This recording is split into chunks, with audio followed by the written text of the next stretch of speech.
स्वामी, एक प्रश्न मेरे हृदय में बार बार उठता है।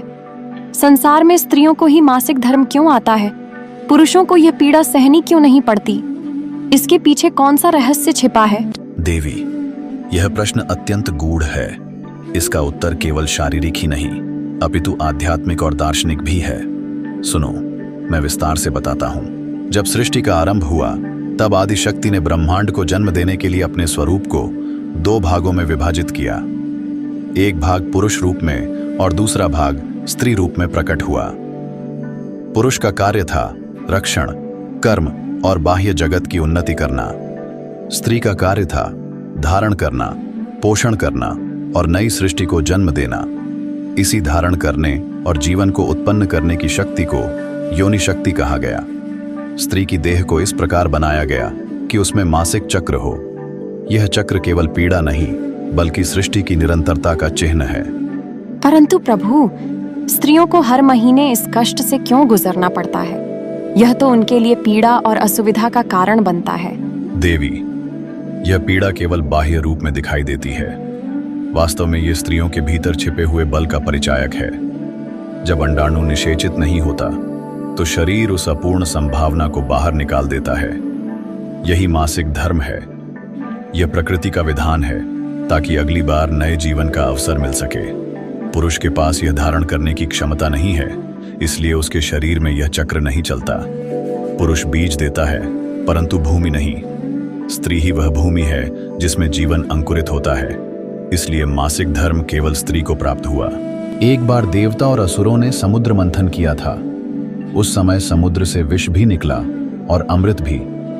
मैंने विष को अपने कंठ में धारण किया ताकि संसार सुरक्षित रहे। उसी प्रकार देवी, स्त्रियां भी हर महीने अपने भीतर एक त्याग करती हैं। जो अंडाणु जीवन में परिणत नहीं हो पाया, उसे वे रक्त के साथ त्याग देती हैं। यह त्याग ही उनका तप है, यह त्याग ही उनका अमृत है। इसलिए स्त्री को जननी कहा गया है। स्वामी, समाज में मासिक धर्म को अशुद्ध क्यों माना जाता है? लोग स्त्रियों को उस समय पूजा पाठ से दूर क्यों रखते हैं? देवी, यह अज्ञान है। वास्तव में उस समय स्त्री का शरीर शुद्धिकरण की प्रक्रिया से गुजर रहा होता है। प्रकृति स्वयं उसके शरीर से अपवित्रता निकाल रही होती है। प्राचीन काल में स्त्री को उस समय विश्राम देने की परंपरा बनाई गई थी, ताकि वह अपने शरीर को स्वस्थ रख सके। परंतु कालांतर में लोग इस नियम को भूल गए और उसे अशुद्धता समझने लगे। सच्चाई यह है कि उस समय स्त्री और भी पवित्र होती है, क्योंकि उसके शरीर में नई सृष्टि का द्वार खुला होता है। यदि वैज्ञानिक दृष्टि से देखो, तो मासिक धर्म स्त्री के स्वास्थ्य का संकेत है। इसका अर्थ है कि उसका शरीर नई सृष्टि के लिए सक्षम है। पुरुषों के शरीर में यह चक्र नहीं है, क्योंकि उन्हें गर्भ धारण नहीं करना होता। यदि यह चक्र पुरुषों में भी होता, तो वे इतने परिवर्तन और पीड़ा को सहन नहीं कर पाते। प्रकृति ने यह कार्य स्त्रियों को ही सौंपा, क्योंकि उनमें सहनशीलता और धैर्य अधिक है। प्रभु, आज आपने मेरे मन का संशय दूर कर दिया। अब मैं जान गई हूँ कि मासिक धर्म कोई अभिशाप नहीं, बल्कि वरदान है। यह स्त्री की शक्ति का प्रतीक है। हाँ देवी, जो लोग इसे अपवित्र समझते हैं, वे अज्ञान के वशीभूत हैं। वास्तव में यह स्त्री की महिमा है। जैसे चंद्रमा की कलाएं बदलती हैं, वैसे ही स्त्री के भीतर भी यह चक्र बदलता है। यही कारण है कि स्त्री को चंद्रमा और प्रकृति का स्वरूप कहा गया। हे देवी, अब तुम यह संदेश पृथ्वी पर फैलाओ। मासिक धर्म स्त्री की शक्ति है, न कि अपवित्रता। पुरुष और स्त्री दोनों समान हैं, पर उनकी भूमिकाएं अलग हैं। स्त्री के त्याग और सहनशीलता के कारण ही सृष्टि चल रही है। यदि लोग यह समझ लें, तो स्त्रियों का सम्मान बढ़ेगा और समाज में समता स्थापित होगी। स्वामी, आपने मुझे सदा सत्य का मार्ग दिखाया है। मैं देखती हूँ कि पृथ्वी पर मनुष्य अनेक प्रकार के देवताओं की पूजा करते हैं। कोई विष्णु की आराधना करता है, कोई सूर्य की उपासना करता है, कोई गणेश को पूजता है, तो कोई माता दुर्गा को। सबका उद्देश्य एक ही है, सुख पाना। किंतु मेरे मन में जिज्ञासा है कि वास्तव में किस देवता की पूजा करने से मनुष्य को सच्चा सुख प्राप्त होता है? देवी, तुम्हारा प्रश्न अत्यंत गूढ़ और महत्वपूर्ण है। मनुष्य जन्म ही इसलिए मिला है कि वह सुख की खोज करे और दुहक से मुक्ति पाए। परंतु यह सुख केवल भौतिक वस्तुओं से नहीं मिलता।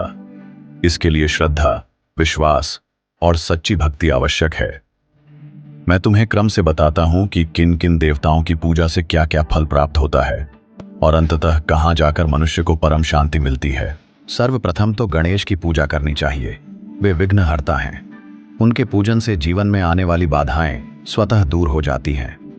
विद्यार्थी गणेश की उपासना करके बुद्धि और विद्या पाते हैं। व्यापारी गणेश की कृपा से व्यापार में उन्नति करते हैं। परिवारजन गणेश की पूजा से घर गृहस्थी में एकता और मंगल प्राप्त करते हैं। परंतु केवल गणेश की पूजा से ही मनुष्य को पूर्ण सुख नहीं मिलता। यह सुख तो प्रारंभिक है, मार्ग प्रशस्त करने वाला। विष्णु जगत पालक हैं। जो लोग विष्णु की पूजा करते हैं उनके जीवन में धन समृद्धि, सौभाग्य और धर्म की वृद्धि होती है।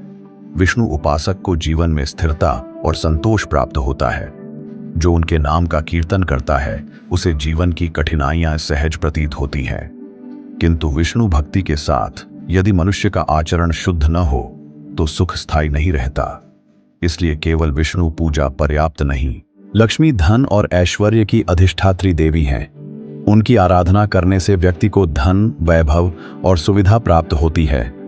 परंतु यदि केवल लक्ष्मी की पूजा की जाए और धर्म, दया, सेवा का भाव न हो तो धन के साथ चिंता और अहंकार भी आता है।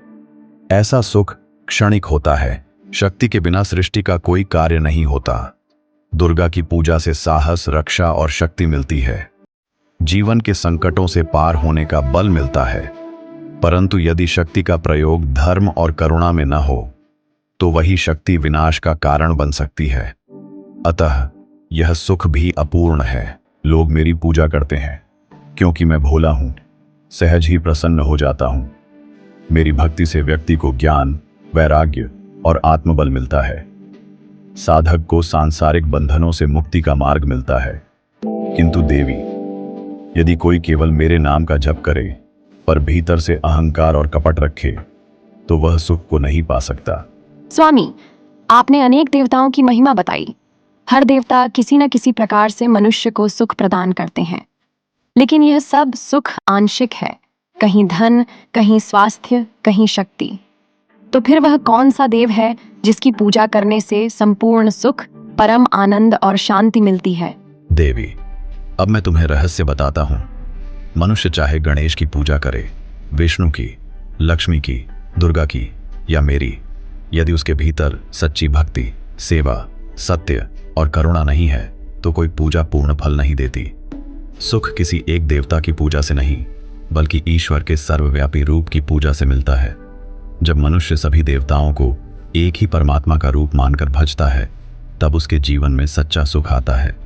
जो माता पिता की सेवा करता है वही सच्चा देव भक्त है। जो भूखे को अन्न देता है वही देवता की आराधना करता है। जो सत्य और धर्म का पालन करता है वही परम सुख पाता है। इसलिए देवी, ये समझ लो कि परम सुख किसी एक देवता की पूजा से नहीं बल्कि संपूर्ण सृष्टि में परमात्मा का दर्शन करने से मिलता है।